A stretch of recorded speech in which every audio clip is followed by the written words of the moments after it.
हजरत बेलाल जब के छुप के नबी के हाथ में ईमान लाया तो ऐ सदर साहेब कुछ शहीद बाकी रह गया।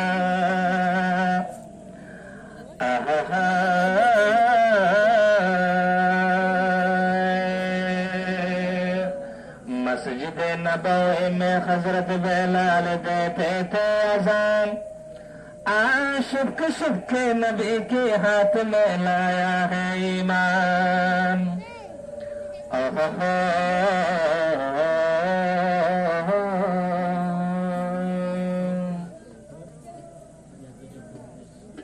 क्या नबी का मौसम आया, उम्मत का मौसम,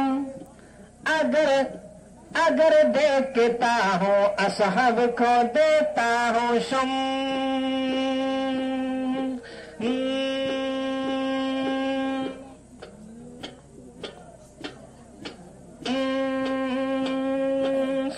सुनो ओ मुसलमान हजरत बेलाल के पाया, कैसे थे हजरत बेलाल का ईमान, कैसे थे हजरत बेलाल का ईमान।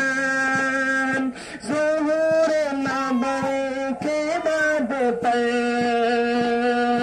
नबी जी के हाथ में ईमान लाया सिद्दीक़ अकबर।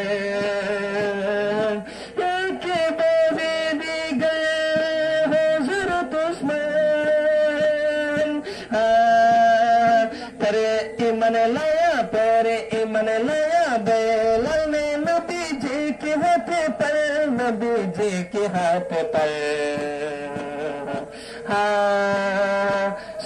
सुनो ओ मुसलमान हजरत बेलाल का बयान, कैसे थे हजरत बेलाल का ईमान, कैसे थे हजरत बेलाल का